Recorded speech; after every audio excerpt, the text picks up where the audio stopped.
السلام علیکم ورحمۃ اللہ۔ یہ 19ویں صدی اور 20ویں صدی کا آغاز، یعنی کہ 1800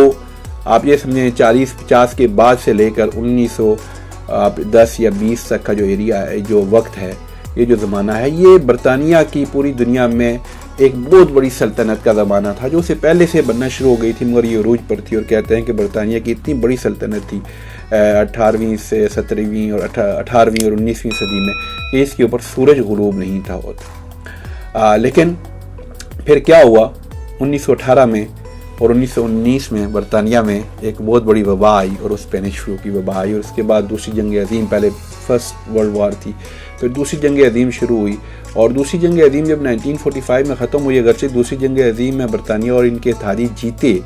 لیکن اس دوسری جنگ عظیم نے معاشی طور پر برطانیہ کو بہت امپیکٹ کیا، اور ان کی معیشت بہت کمزور ہوئی۔ ظاہر ہے جب جنگ میں رہے، یہ 1939 سے لے کے 1945 تک دوسری جنگ عظیم میں، اور اس سے پہلے اسپینش فلو سے پہلے جو فرسٹ ورلڈ وار تھی اس میں بھی یہ رہے، تو اس کا نتیجہ یہ نکلا کہ ان کی اکانومی بری طرح، ان کا انفراسٹرکچر بری طرح تباہ ہوا۔ اور جس حکومت کی جو پارٹی تھی اس وقت، چرچل جو تھا، وہ کنزرویٹیو پارٹی کا تھا، جسے آپ ٹوری پارٹی کہتے ہیں یا کنزرویٹو پارٹی کہتے ہیں، اس کا وہ لیڈر تھا۔ اس نے جنگ میں تو برطانیہ کو جتایا، لیکن جنگ کے فوراً بعد جو الیکشن ہوئے، ان الیکشن میں وہ پارٹی ہار گئی، اور لیبر پارٹی کی حکومت برطانیہ میں بنی۔ اور وہ لیبر پارٹی کی حکومت اگر نہ بنتی دوسری جنگ عظیم کے فوراً بعد، تو شاید بر صغیر فوری طور پر آزاد نہ ہوتا۔ اس لیبر پارٹی کی حکومت جب بنی تو انہوں نے اپنی ترجیحات کو مختلف کیا، ان کی ترجیحات کو چینج کیا۔ انہوں نے کہا کہ اب وقت ڈیفرنٹ ہے، ہمیں کالونائزیشن جو ہم نے کی ہوئی ہے، نوآبادیاتی نظام میں سے نکلنا پڑے گا، اور ہمیں زیادہ توجہ اپنے ملک پر دینی پڑے گی، ہمیں زیادہ توجہ اپنے عوام کے اوپر دینی پڑے گی، ان کی بہتری کے اوپر دینی پڑے گی۔ لہذا وہ ایک ٹرننگ پوائنٹ ہوا، اور اس سے ان کی جو پالیسی ہے اس کا نتیجہ یہ نکلا کہ پھر پاکستان آزاد ہوا، پھر بنگلہ دیش آزاد ہوا، پھر سری لنکا آزاد ہوا، اور پوری دنیا میں پھر نوآبادیاتی جو نظام تھا، جس کا سر خیل یا جس کا آپ یہ سمجھے کہ بانی برطانیہ تھا، اور باقی جو ممالک تھے فرانس اور پرتگال، انہوں نے بھی جہاں جہاں ان کی حکومتیں تھیں انہوں نے آہستہ آہستہ ان کو ختم کرنا شروع کیا۔ ایک آزادی کی تحریکیں چلی اور دنیا میں بہت سارے آزاد ملک بنے۔ تو جو سیکنڈ ورلڈ وار کی تباہی تھی، اس تباہی کے نتیجے میں دنیا کے بہت سارے ممالک میں بہتری یا آزادی کی تحریکیں جنم لیں، اور آزادی کی طرف بہت سارے ملک اور بہت ساری قومیں بڑھی۔ لہذا یہ جو کرونا ہے، اس کا جو امپیکٹ ہو رہا ہے، اس کا جو فائنینشیل امپیکٹ ہے، اس کا جو اکنامیکل امپیکٹ ہے، وہ پوری دنیا کے اوپر انپریسیڈنٹڈ ہے، یعنی کہ اس کی مثال پہلے کہیں نہیں ملتی۔ یہ مغربی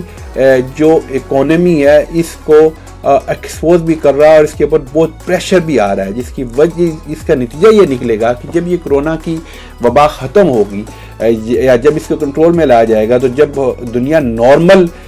زندگی کی طرف جائے گی، تو اس وقت یہ بڑی بڑی جو طاقتیں ہیں، جو فائنینشیل طاقتیں امریکہ سمیت اور یورپ سمیت، ان کے اوپر بہت بڑا پریشر آئے گا۔ یورپین یونین ایک بہت بڑا بلاک ہے جو یورپ میں ہے، اور آلریڈی اس میں دراڑیں پڑنا شروع ہو گئی ہیں۔ اسپین ہے، جو اٹلی ہے، جو چھوٹے ملک ہیں، آلریڈی وہاں یہ باتیں ہونا شروع ہو گئی ہیں کہ ہماری وہ مدد نہیں کی، جاپان ہماری مدد نہیں کی، جرمنی نے اور فرانس نے اور یورپین یونین نے ایز اے ہول جو کرنی چاہیے تھی۔ اب جا کے انہوں نے ایک پیکیج کا اناؤنسمنٹ کی ہے، لیکن ابھی وہ ملک یا ان ملک کے عوام اس سے بہت زیادہ خوش نہیں ہیں۔ تو یورپین یونین کے اوپر اس کا کیا امپیکٹ پڑتا ہے، یہ بھی ایک دیکھنے والی بات ہوگی۔ جو انٹرنیشنلی جو بڑی طاقتیں ہیں، امریکہ اور برطانیہ اور باقی جن کی فائنینشیل اس وقت پوری دنیا پہ اگر حکومت ہے، ان کے اوپر اس کا کیا امپیکٹ پڑے گا، وہ بھی ایک دیکھنے والی بات ہوگی، مگر امپیکٹ ضرور پڑے گا۔ اور ان کے مقامی جو معاملات ہیں وہ ہر ملک کے لیے اور ہر قوم کے لیے ایک جو امپیکٹ آپ یہ سمجھیں کہ ڈیفینیٹ ہے اس کرونا کا، اور اس کرونا کے بعد کا دنیا کے ہر ملک کے اوپر، کہ دنیا کا ہر ملک، اس کی حکومت، اس کے پولیٹیشین، اس کے عوام اور اس کی جو اسٹیبلشمنٹ ہے، اس کے لیے ان کا ملک ترجیح پر چلا جائے گا۔ ہر کوئی اپنے ملک کو ری بلڈ کرنے کے اوپر ترجیح دے گا، اپنے ملک کو اس بحران سے نکالنے کے لیے ان کی ترجیح ہو جائے گی۔ اور جب بھی کوئی ملک اس کی کنسنٹریشن انٹرنل افیئر کی طرف ہوتی ہے تو اس کا جو انٹرسٹ ایکسٹرنل افیئر کی طرف ہوتا ہے وہ کم ہو جاتا ہے۔ تو اس کا بھی ایک امپیکٹ دیکھنا پڑے گا کہ جو اس وقت آپ یہ سمجھیں کہ دنیا کے اوپر امریکہ کا ایک تسلط ہے وہ کس حد تک کمزور پڑتا ہے، لیکن ڈیفینیٹلی اس تسلط کے اوپر ایک فرق پڑے گا اور ایک اچھا بڑا امپیکٹ پڑے گا۔ وہ امپیکٹ کتنا ہوتا ہے وہ کیلکولیٹ ہم دیکھیں گے، میئر کریں گے، لیکن بہرحال وہ ایک امپیکٹ پڑے گا، اور اس کا نتیجہ کیا نکلے گا کہ دنیا تھوڑی آزادی کی طرف جائے گی۔ جو چھوٹے ملک ہیں، جو غریب ملک ہیں، جو کمزور ملک ہیں، ان کو اس میں روم ملے گا، ان کے لیے تھوڑی سے مواقع پیدا ہوں گے۔ تو اس کے اوپر میں اگلے پوائنٹ پہ آتا ہوں کہ کیسے مواقع پیدا ہوں گے، لیکن بہرحال ایک امپیکٹ جو میں نے کہا ہے وہ ڈیفینیٹلی ہوگا کہ بڑی بڑی فائنینشیل جو پاور ہیں جنہوں نے پوری دنیا کو اپنی گرفت میں لیا ہوا ہے، ان کی پوری دنیا کے اوپر جو گریپ ہے اس میں ڈیفینیٹلی کمزوری آئے گی، اور ان کی توجہ انٹرنل افیئر کی طرف ہوگی، اور انٹرنل افیئر کی توجہ کی طرف ان کی توجہ آنے کی وجہ سے ان کی جو انٹرنیشنل انگیجمنٹس ہیں ان میں بہت کمی آئے گی۔ پھر اس وقت جو بنیادی آپ یہ سمجھیں دنیا میں مفادات کی جنگ ہے، وہ مفادات کی جنگ اکانومی کی جنگ ہے۔ تو اکانومی جو ہے وہ پروڈکشن کے ساتھ ہے، اور اکانومی ٹریڈ کے ساتھ ہے۔ اس پر چائنا آلریڈی پوری دنیا کو چائنا نے پریشان کیا ہوا تھا۔ اب دوسری دیکھنے والی بڑی عام بات یہ ہے کہ اس کا جو امپیکٹ بعد میں پوسٹ کرونا جو ورلڈ ہے اس میں چائنا اپنے اس امپیکٹ کو کس حد تک مزید مؤثر کرے گا، اور جو اس کا مزید مؤثریت ہوگی اس کے اوپر ویسٹرن پاور یا امریکہ کا کیا ری ایکشن ہوگا۔ لیکن بہرحال world balance of economy shift ہونے جا رہا ہے، اور اس کے اوپر ایک بڑا امپیکٹ پڑے گا۔ وہ امپیکٹ کیا ہوگا، چائنا کتنا مضبوط ہو کر نکلے گا، یا کچھ اور اس کے سینٹر ایمرج ہوں گے، یہ ایک دیکھنے والی بات ہے۔ لیکن ایک بات طے شدہ ہے کہ جو ورلڈ اکانومی کا آپ یہ سمجھیں جو بیلنس اس وقت ہے، جس میں امریکہ کا ایک بہت بڑا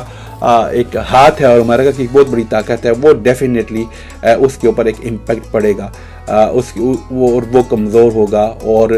چائنا اس اوورآل اگرچہ چائنا سے اس وائرس کا آغاز ہوا ہے اور شروع میں یہ کہا گیا کہ یہ وائرس ایک سازش ہے جو چائنا کی اکانومی